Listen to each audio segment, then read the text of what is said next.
ഇന്ന് ഡിന്നറിന് ഒരു healthy fried rice ആട്ടോ. പക്ഷെ ട്വിസ്റ്റ് എന്താന്ന് വെച്ചാൽ ഇതിൽ റൈസ് ഇല്ല. നമ്മള് കീൻവ വെച്ചിട്ട് ഇത് ഉണ്ടാക്കാൻ പോണ്.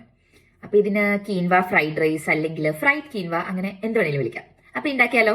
കീൻവ ആദ്യം നമുക്ക് നന്നായിട്ട് വാഷ് ചെയ്തെടുക്കാം. 1 കപ്പ് കീൻവയ്ക്ക് 2 കപ്പ് വെള്ളം. ഈ അളവിൽ നമുക്ക് മീഡിയം ഫ്ലെയിമിൽ ഇട്ട് കുക്ക് ചെയ്തെടുക്കാം.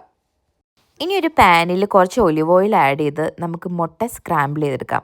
3 മുട്ടയാട്ടോ ഞാനിവിടെ യൂസ് ചെയ്യുന്നത്. കുറച്ച് ഉപ്പും പെപ്പർ പൗഡറും മാത്രമാണ് ഇടുന്നുള്ളൂ. ഇതിനി മാറ്റി വെച്ചിട്ട് അതേ പാനിൽ നമുക്ക് കുറച്ച് ഒലിവ് ഓയിൽ ആഡ് ചെയ്തിട്ട് ഇതൊക്കെ ഒന്ന് സോട്ട് ചെയ്തെടുക്കാം. ആദ്യം ഗാർലിക്, പിന്നെ ഓനിയൻ.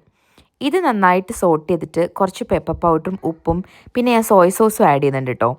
പിന്നെ ഈ വെജിറ്റബിൾസ് എല്ലാം ആയിട്ട് നമുക്ക് നന്നായിട്ട് സോട്ട് ചെയ്യാം. ഇനി ഞാൻ നേരത്തെ എയർ ഫ്രൈയിൽ ഫ്രൈ ചെയ്ത് വെച്ച ചിക്കൻ ഉണ്ടായിരുന്നു. അത് ഇതേപോലെ ഇട്ട് കൊടുത്ത് നമുക്ക് സോട്ട് ചെയ്യാം. ഇനി നമ്മുടെ കീൻവയും കൂടെ ആഡ് ചെയ്ത് നന്നായിട്ട് മിക്സ് ചെയ്തിട്ട് ലാസ്റ്റ് നമ്മുടെ സ്ക്രാമ്പിൾഡ് എഗ് ആഡ് ചെയ്യാം. ഇനി നമുക്കിത് ഹൈ ഫ്ലെയിമിലിട്ട് നന്നായിട്ടൊന്ന് മിക്സ് ചെയ്തെടുക്കാം കേട്ടോ.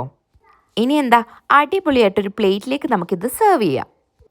സ്പ്രിങ് അനിയൻ, പാഴ്സ്ലി ഇതൊക്കെ വെച്ചിട്ട് നമുക്കൊന്ന് ഗാർണിഷ് ചെയ്യാം കേട്ടോ. ഞാൻ കുറച്ച് സെസ്മേ സീഡും കൂടെ ആഡ് ചെയ്യുന്നുണ്ട്. കീൻവ വെച്ച് ഉണ്ടാക്കിയാൽ ഇതെനിക്ക് ഭയങ്കര ഇഷ്ടപ്പെട്ടൊരു റെസിപ്പി ആട്ടോ. എല്ലാവരും ട്രൈ ചെയ്ത് നോക്കണേ.